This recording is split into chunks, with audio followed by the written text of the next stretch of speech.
De volta para uma conversa de peso com um vereador, músico, professor e Surcor. A gente conversava antes sobre Isur.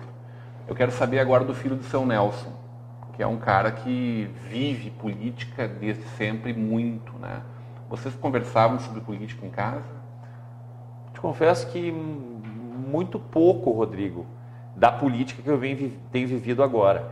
Eu muito mais ouvia meu pai falar sobre política do que eu... Na verdade, era mais um monólogo. A família em casa, ouvindo as decepções, as alegrias, as construções, as desconstruções que a política apresenta no dia a dia, que é uma coisa completamente efêmera, né? A política ela está hoje assim, amanhã ela pode estar uma reviravolta completamente diferente. Então, acompanhei isso. Mas eu quero dizer que o que eu aprendi de política com meu pai, com minha mãe, é a política da vida, né? Porque as pessoas muitas vezes confundem a política com cargo político, né? O cara tem que ser político, tem que ser vereador, não. E a política, ela é a arte do relacionamento entre os seres humanos, né? A arte de a gente interagir. A política está presente em todos os momentos. Um professor na sala de aula, ele faz política. Ele tem que entrar num consenso com o grupo de alunos para ele conseguir dar a aula dele. Ele não pode simplesmente chegar e impor, como a gente via há um tempo atrás. Então faz parte da política. A família precisa da política, né? A relação entre pai, mãe e filhos é muito parecida com a relação política de poder executivo, legislativo, judiciário. O pai é o executivo, a mãe é a legisladora, que é a que define a hora que o filho vai dormir. Olha aqui, ó, por exemplo, eu chego em casa, minha esposa diz, olha aqui, ó, tá, a Isadora tem que dormir às 10 horas hoje, que ela andou, tem que dormir às 9 horas que andou aprontando na escola. Ela legislou, ela botou a lei, mas eu tenho que cumprir, eu sou o executivo, eu é que vou pegar e dizer, Isadora chegou, desliga essa TV e vai dormir. Então, é muito parecida a relação, e meus filhos são o povo, né? A gente só não, o judiciário funciona quando a minha mulher chega e diz, hoje tu não vai sair, tá de castigo, tá pronto, me deixar presa em casa, eu não posso sair para tocar. Então, até o judiciário eu tenho em casa. Mas eu fiz essa leitura para dizer que todo mundo é político. Na sociedade, a gente está o dia a dia. Quando tu está numa fila de um banco, por exemplo, e tu percebe que uma pessoa com mais necessidade, digamos, de urgência, que tu chega e tu diz, não, tudo bem, eu não estou com tanta pressa, passa na minha frente. Isso é política. A política está em tudo, né? Então eu vivi o meu pai presidente do Grêmio Atiradores, com os problemas que um presidente de clube tem, de não conseguir ir no clube sentar num domingo, por exemplo, tomar um chimarrão, porque as pessoas vêm ao redor resolver 300 problemas com ele, um que está com a carteirinha atrasada e quer que deixar entrar, o outro que quer trazer uma visita e não conseguiu um convite para o dia. Então eu acompanhei, eu vivi a política vendo meu pai. E quando ele menos esperou, eu cheguei e disse, pai, eu também quero ir para a política. E por incrível que pareça, ele não queria que eu me candidatasse a vereador. Nem ele, nem minha mãe. Não queriam porque meu pai, por ser assessor do Raul muito tempo e acompanhar a política, e meu pai é filiado do PMDB há muitos anos, e viu muitas alegrias e muitas tristezas, que na verdade a política é feita muito mais de desgostos do que de alegrias, viu muita coisa e disse, ó filho, eu não quero isso para ti. Mas, teimoso que sou, canceriano, eu disse, não, deixa eu decidir se não é isso para mim. E aí resolvi concorrer a vereador e, graças a Deus, tive sucesso numa primeira tentativa já. Mas antes de ser o Isur vereador, ser o político vereador, eu sou político em muitas coisas. Na música eu sou político, como eu estava citando antes aqui, de brincar com as pessoas, de interagir. Já cheguei em ambientes onde estava o clima muito pesado mesmo, e eu por ir brincando, interagindo com o grupo, no final do meu show, o astral do ambiente era outro. Isso é política. Tudo é na política. E ali, como vereador, aí sim, ali é uma coisa mais específica. Mas eu posso dizer, como estava dizendo, sou político no dia a dia e trago isso com meu pai, que tu conhece muito bem, o seu Nelson Có, que é um cara que está sempre de bem com todo mundo, né? Conhece mil e uma pessoas. E uma coisa muito importante que eu aprendi com meu pai e com a minha mãe me trouxe a veia artística. Minha mãe é pintora, é artista plástica, assina como M. Sol, desenho, pintura. Se tu pegar ela aqui, botar sentada agora enquanto a gente conversa, ela vai desenhar eu e tu perfeitamente, assim, minha mãe desenha muito bem, e me trouxe essa veia artística, que foi que me colocou na música, provavelmente. E com o meu pai eu aprendi, meu pai não sabe nada de música, mas eu aprendi muito da lida com as pessoas. O meu pai, ele ia fazer um churrasco lá em casa, eu nunca vi ele fazer um churrasco sem discurso. Parava tudo para dar um discurso, porque era aniversário do fulano, porque era os 10 anos de casamento do cicrano. Ele sempre marcava os momentos com discursos, com homenagens, e tirava sempre alguma coisa da cartola. E isso eu aprendi com meu pai. E é sempre cozinheiro, né? Ele gosta de sempre serviço. gosta. E cozinha, digamos assim, uma coisa que ficou emblemática é o mocotó dele de julho, que era na época do meu aniversário, que vai acontecer esse ano de novo. Já está em preparativos aí para acontecer. Sempre no meu aniversário, mês frio, ele aproveitava a aproximação da data das pessoas procurarem a nossa família, por aniversário do ISUR, o que vai ser feito? E apesar da minha festa, ele sempre fazia um mocotó, junto, né, que é o clássico dele, o mocotó de Seu Nelson. E aí já virou sucesso, tanto que agora amigos que não podem vir, por exemplo, um amigo que está viajando, está na Europa, ele pede para ele fazer 2 pratos a mais para congelar, para quando chegar, comer um mocotó de Seu Nelson. Então eu venho de uma família muito política. A minha avó, gostaria de citar também, a dona Beloni, as pessoas conhecem. A Beloni foi a tua maior cabo eleitoral? Minha avó, minha cabo eleitoral, e detalhe, né? Ela era minha cabo eleitoral muito antes de eu ser política, antes de eu ser candidato a vereador, porque ela falava bem do neto dela, que era professor, o neto dela, que é músico, isso. E a minha avó, se alguém de casa quiser identificar, ela está sempre na igreja São Luís, na missa, toda de branco e com uma cachorrinha junto. Que é uma poodle branca dela que ela leva junto na missa e fica sentada em cima, ela bota uma almofada e a cadelinha. Eu brinco que é a minha tia, a cadelinha, né? Porque ela é a filha mais nova da minha avó, então é minha tia. Eu tenho 2 tios e a minha tia que é a cadelinha, a Leopoldina. Então, as pessoas até hoje me encontram, eu estou conversando, falam da minha avó, eu digo, uma senhora que anda de branco, uma cachorrinha, capaz que aquela é tua avó. E ela realmente foi a minha maior cabo eleitoral, foi de porta em porta pedir para votar no neto dela. E é isso, Rodrigo, entrando um pouco no campo da política, que me dá a ambição de ser uma pessoa muito correta. Porque acho que a maior decepção que pode ter para a família, de pai, mãe, avô, é ver alguém que eles acreditaram se corromper e decepcioná-los, né? Então, por isso que a minha preocupação muito grande é honrar o nome da minha família. Minha avó é da Seixonoye, ela frequenta a Seixonoye, e na Seixonoye tem uma questão muito forte de valorização dos nossos antepassados. E eu um dia vou me tornar um antepassado dos meus filhos, dos meus netos. E a história do ISUR eu estou construindo hoje. Então, quando meu filho, o Gael, tiver com 50 anos e chegar em algum lugar e alguém disser, e ele se identificar como filho do ISUR, que foi um ex-vereador desse município, o que ele vai ouvir a respeito do pai dele naquele momento eu estou construindo hoje. Então, se eu quero que o Gael daqui 40 anos escute, ou 50 anos, que o pai dele foi um grande vereador que honrou com cada voto que recebeu, eu estou fazendo isso hoje. Eu não posso desconstruir isso depois de ter tudo errado. Então, cada dia que eu levanto de manhã para cumprir o meu mandato como vereador, eu penso na minha família, tanto nos meus antepassados, que é a minha avó, bisavô, pessoas que já não estão mais aqui, que queira ou não queira, eu sou descendente deles e faço parte da construção do nome da família, quanto com meus filhos que no futuro terão que, entre aspas, carregar o nome do pai deles, que pode ser um nome muito bem quisto na cidade ou um nome muito sujo. Tu falou em dissabores da política, né? Exato. Isso aí é uma coisa que tu já experimentou? Já. Eu te digo que o sabor da política, a maior alegria que eu tive até hoje na política foi a eleição. Porque dali para frente não tive mais muitas alegrias, não. Porque, afinal de contas, ele é um trabalho que não acaba, Rodrigo. É diferente, por exemplo, vamos falar, a gente está em período de Copa, certo? Qual é o objetivo da seleção brasileira agora? Ficar campeã, certo? Quando eles ficarem campeões, eles atingiram um objetivo. Na política, o objetivo é infinito.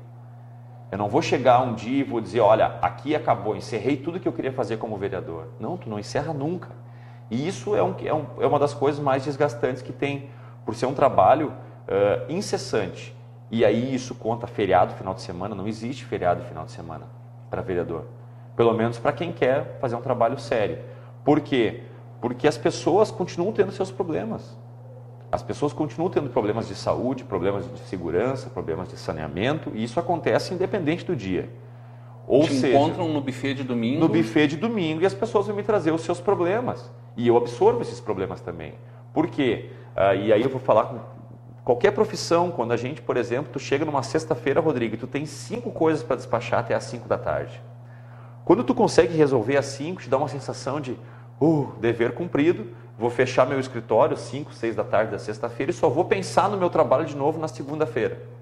Eu não tenho essa liberdade, o político não tem essa liberdade. Porque o problema do Rodrigo pode ter acabado na sexta, mas vem o problema do Alex no sábado de manhã. Tanto que quando o telefone toca em final de semana, é um mistério, né? Meu telefone toca, por exemplo, sábado, 11 horas da manhã, e eu não conheço o número. Pode ter certeza que convite para churrasco não é. É algum problema, é alguém que está com um familiar no hospital, é alguém que está com algum familiar num posto de saúde. E eu não vou dizer para a pessoa, olha... As pessoas ainda esperam muito do vereador um despachante? Sim, Rodrigo, e é compreensível. É uma leitura que a gente tem que fazer, porque enquanto nós vivemos num país onde as pessoas, desculpe, mas a grande maioria não conhece nem o funcionamento básico da política, a diferença entre os poderes que eu citei antes, executivo, legislativo e judiciário, as pessoas desconhecem, elas não sabem. Não é que, não quero generalizar, mas muitas pessoas não sabem qual é a função de cada um dos poderes. Que o executivo é quem deve colocar a merenda na escola, o executivo é quem deve colocar o médico no posto de saúde. Que o legislativo é quem deve criar uma lei para que tenha merenda na escola e que o legislativo deve criar uma lei para que tenha um médico no posto de saúde. E que o judiciário é quem deve fazer, caso o legislativo legisle, o executivo não execute, o judiciário tem que mandar executar. Essa diferença básica entre a intervenção de cada poder as pessoas desconhecem. E quem é que é o mais próximo do contato com o poder que as pessoas têm? É o vereador. É o vereador que mora na rua delas, é o vereador que mora no bairro delas, é o vereador que elas têm de mais próximo porque é amigo do fulano ou porque comeu um churrasco com ele na casa do cicrano. E as pessoas, na sua ignorância, mas no termo bom da ignorância, não de ignorar de ser uma pessoa agressiva, não, ignorante no termo de desconhecer mesmo o funcionamento, as pessoas acabam tendo, no momento de desespero, o foco é o vereador. Eles não sabem a quem tá correr, perto, é quem está mais perto. Então, muitas vezes, o trabalho é simples, as pessoas me procuram, Sur, estou com um problema, o que é? Estou com um vizinho ali que está fazendo muito barulho, cara, tu tem que dar um jeito. Eu digo, não preciso dar jeito, já existe uma lei que regulamenta a questão do barulho. Então, tu tem que fazer uma denúncia junto à Secretaria de Meio Ambiente, pedir uma medição de ruído para ver se tem alguma coisa que pode fazer. E eu mesmo posso fazer isso? Claro, tu é um cidadão, tem esse direito. Então, o meu papel como vereador é o quê? É encaminhar a pessoa para a maneira que ele tem que fazer isso, e aí eu facilito. Eu consigo o telefone, por exemplo, para ela do meio ambiente, e caso ela não tenha um atendimento satisfatório lá, eu vou intervir, vou procurar o secretário. Então, queira ou não queira, a gente é o despachante do povo. A gente é o primeiro contato deles, porque as pessoas, dificilmente elas vão conseguir encontrar o prefeito, certo? Dificilmente elas conhecem os secretários, tem muita gente que não conhece os secretários dos seus municípios. E dificilmente elas vão conseguir falar com um deputado estadual ou federal. As pessoas, quando encontram um deputado estadual, não sabem nem o que pedir para um deputado estadual. Né? Então, quem é que é o canal direto? É o vereador. E a gente tem que compreender isso. É desgastante? É cansativo? Mas ao mesmo tempo, Rodrigo, eu que sou político, entre aspas, sou vereador, que vivo do voto das pessoas, é positivo se a pessoa, num momento em que ela precisa um canal de contato, ela lembra de mim. É melhor ela lembrar de mim do que ela lembrar do outro. Correto? E aí, fazendo uma leitura bem direta. Porque se naquele momento a pessoa viu o ISUR como uma solução para os seus problemas, eu não posso lavar minhas mãos disso. Tu faz parte de uma Câmara muito jovem, né? Muito jovem. Jovem em idade, praticamente totalmente renovada, né? Tu encontrou teus iguais ali dentro? Iguais, talvez um ou uma, né? Está falando da vereadora Patrícia Beck? Isso, a vereadora Patrícia Beck é uma vereadora que eu me dou muito bem. A gente tem uma relação, digamos assim, muito próxima de ideologia, uma ideologia muito parecida. Do que a gente quer na política, do que a gente espera da política e como a gente quer sair da política. Porque a minha grande preocupação não é também só o ISUR estar na política, é como o ISUR vai sair da política. Eu quero sair da política limpo, Rodrigo. O dia que eu sair, eu quero sair da mesma maneira que eu entrei, com os mesmos amigos, com as mesmas relações e principalmente com o mesmo nome honrado, sem fazer ninguém da minha família deixar, digamos, um sobrenome, entre aspas, maldito. Dizer, quem é dessa família aí? Com tanto Facebook, dá para não ser maldito? Dá, Rodrigo, mas é muito trabalhoso. A gente conversava sobre isso esses dias, disse da decepção, que é tapa de tudo quanto é lado, sem saber de quem está dando. É porrada de tudo quanto é lado, mas, por incrível que pareça, eu tenho um dom, e aí é um dom meu, uma coisa que eu gosto. Eu me esforço, mas me esforço muito para não ter inimizade.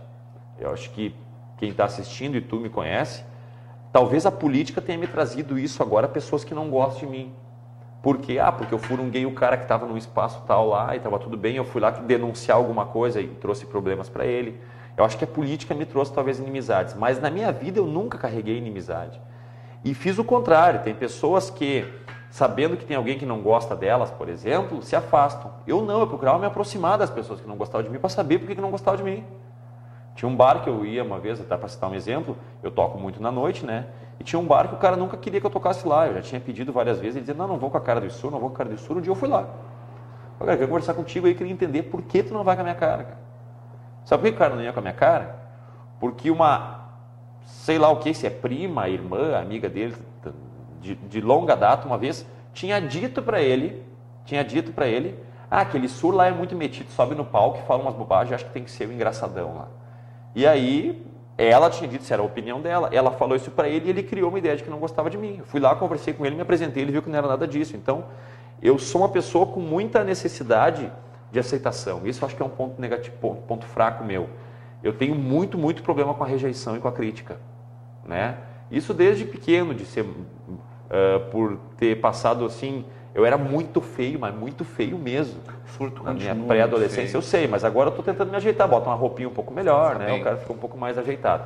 Mas eu era um diabo de tão feio, então sempre tive muita dificuldade, principalmente no campo do namoro. Fui ter a primeira namorada com 17 para 18 anos, por quê? Porque era feio, que era um diabo. Eu era desdentado até os 14 anos, eu não tinha dente na frente aqui, esses 2 dentes não tinha, porque eu tive um problema de dentição que exigiu várias cirurgias, fiz 8 cirurgias na boca, até que eu conseguisse ter dentes na frente, né? Então tu imagina que naquela fase de 14, 15 anos, tá todo mundo começando de namorico, eu era desdentado. E aí tu imagina que as gurias, sem chance, né? E isso criou em mim um sentimento muito de baixa confiança. Eu sou uma pessoa muito... Apesar de eu apresentar o programa, de ser música, as pessoas dizem assim, eles não acreditam que eu sou tímido e muito pouco autoconfiante. Tem muito baixa confiança. Que eu ainda trago daquela época. Então, qual é que foi a maneira que eu tentava compensar a minha feiura? Ser querido, ser queridão, ir conversar, ser amigão de todo mundo, não estar de mal com ninguém. Eu pensava, pô, já sou feio que é um diabo. Se eu for chato ainda, daí eu tô ferrado, daí eu não vou conseguir contato com ninguém. E daí, vou trazendo isso para a política, na rede social, é difícil. E eu aceito a crítica. Eu só não aceito a crítica generalizada. É difícil de lidar com a crítica generalizada. Ou seja, a pessoa que não lê, ela lê a manchete do jornal, ela não lê as entrelinhas e vem me criticar. E um exemplo pragmático. Uma pessoa que veio xingar e dizer assim, tu é um dos 14 lacaios que fica aumentando o próprio salário. E eu disse para a pessoa, tu leu a coluna do jornal que diz os 3 vereadores que votaram contra o próprio aumento? Mas vocês se votaram contra, vocês são muito fracos mesmo porque vocês não conseguiram superar os outros. Bom, daí eu não tenho o que fazer então, porque meu voto é um só. Então esse é um tipo de crítica dessa pessoa que me trouxe a crítica, ela não está criticando o Issur, ela está criticando o político em si, em geral. Ele não gosta, de repente ele está fulo da cara, para não dizer outro termo, com o Maluf, com o Sarney e com o Collor, mas ele não encontra o Sarney, o Collor e o Maluf no mercado, e ele encontra. O Maluf, que é um correligionário teu. Né? Do meu partido. Teu partido, na verdade, um partido que tem uma história muito forte no nosso país. Né? Desde a época, é sucessor dos partidos que viveram a ditadura. Né? Perfeito. O que tu encontrou nesse partido? Eu encontrei pessoas, Rodrigo. Eu vou ser bem sincero. Se eu pudesse concorrer, até existe um projeto de lei do senador Cristóvão Buarque, que pretende mudar, dificilmente ele vai conseguir aprovar isso, mas ele é uma ideia de que as pessoas possam concorrer sem partido. Que a partir de um número X de assinaturas, seria 2% dos eleitores da região onde tu está te candidatando. Se tu conseguir 2% do número de eleitores de assinaturas, tu pode concorrer sem partido. Porque o partido é uma coisa muito complicada. E o partido ele é uma construção. Eu tive 10 anos de PMDB antes de vir para o PP. O que aconteceu? Então eu vou te explicar rápido como é que eu cheguei no PP. Eu era do PMDB por causa do meu pai, eu era assessor do vereador Raul Cássio. Só que no PMDB eu percebi que eu não ia ter espaço para concorrer, por ser muito jovem. Por não ter garantia nenhuma de que o partido investindo em mim ia conseguir uma votação para acrescentar, digamos assim, na coligação para se ganhar uma cadeira. E o que aconteceu? Também tinha um grande detalhe que eu era filho do Nelson Có. E eu não queria ter nenhum tipo de mérito por ser o filho do Nelson. Tu foi alçar o teu voo. Eu queria alçar o meu voo. E no PMDB não ia acontecer isso. Ali eu ia continuar sendo o filho do Nelson ou assessor do Raul. Eu precisava ser o Issur. E o que aconteceu? Eu tive a oportunidade de conhecer o Mano Chentes, que é o deputado estadual que é o vocalista da banda Comunidade Ninjitsu, e a gente se conheceu pessoalmente e entramos numa afinidade muito grande de ideia, de ideologia, de pensamento político, de ideias artísticas, por ser artista, eu sou, ele também, por ele ter um foco na educação, e aí veio o convite para ingressar o Progressista. Quando eu ingressei o Progressista, para te ter uma ideia, eu não conhecia ninguém do Progressista, eu conhecia o Mano Chains e o Leonardo Hoff, que tinha sido meu colega no Pio 12, que para mim é o Barata até hoje, como ele é conhecido pela gurizada. O Barata Branca, que a galera citava como Barata Branca, o Leonardo. Então foi dali que eu acabei parando no PP. E depois de já estar no PP, eleito, é que eu comecei a conhecer as pessoas. Eu fiz um processo inverso. Quer ver uma coisa que me indigna em rede social, por exemplo? É alguém que escreve assim, ó, pega um torcedor do Grêmio ou do Inter, por exemplo, agredindo o outro, aí o cara bota lá, esses gremistas não dá para esperar nada mesmo, um bando de marginal. Como se a pessoa não tivesse... afeta frontalmente isso, mexer no teu Grêmio, né? Não é nem o meu Grêmio, no meu Inter, é a generalização. E que foi o que eu falei, em todas as esferas, a generalização me incomoda demais. As pessoas dizem assim, olha, político não vale nada. Não, vem cá, tu conhece todos os políticos para dizer que eles não valem nada? Tu conhece realmente todos eles para dizer que não vale nada? Tu pode dizer que muitos políticos não valem nada. Bom, eu concordo contigo agora. Dizer que todo político não vale nada... Tu já falou que a política ela não tem um fim, né? Não tem como ter uma etapa final, mas ela é várias pequenas fases, sim, várias grandes vitórias, né? Perfeito. A gente pode esperar do ISUR uma pessoa cada vez mais combativa? Eu acho que pode esperar do ISUR, que nunca vai mudar, não sei se cada vez mais combativa. Uma coisa que tu pode esperar de mim é que eu vou ser esse ISUR político que as pessoas estão vendo, enquanto eu estiver na política. E o dia que eu perceber que a política está mudando esse ISUR, eu vou sair dela. Porque, graças a Deus, eu tenho condições eu tenho a minha profissão de professor, eu tenho a minha outra profissão de músico, eu tenho a questão de apresentador. Então, não é a questão financeira que me prende na política. O que me prende hoje na política é a vontade de mudar, de pelo menos melhorar e não pensar em Brasil, em Estado. Novo Hamburgo, a cidade onde meus filhos nasceram, a cidade onde eu nasci, onde a minha esposa vive comigo, onde meus familiares. Então, meu grande objetivo, minha meta principal é conseguir melhorar a qualidade de vida das pessoas que moram na minha cidade, para depois pensar no maior. Então, temos que pensar primeiro em resolver o que está ao meu alcance. E o dia que eu perceber que a política, por qualquer motivo que seja, está me desviando da pessoa que eu sou, está na hora de eu sair. Sor, botamos total nosso tempo aí. Foi um grande prazer conversar. Posso finalizar então qual é a minha ambição na política? Com certeza. Minha bandeira, foi assim que a gente abriu a conversa, meu foco na educação, minha bandeira é a educação. E eu penso que se a gente conseguir resolver o problema da educação, o resto vai se resolver, Rodrigo. Demora. O problema da educação, e que as pessoas não têm paciência de investir em educação, é que ela não é uma coisa pragmática, que eu invisto agora e que amanhã eu vejo resultado. Eu preciso de anos para ver resultado em educação. Cada avanço que a gente tem demora, às vezes, uma geração para se evoluir nesse sentido, né?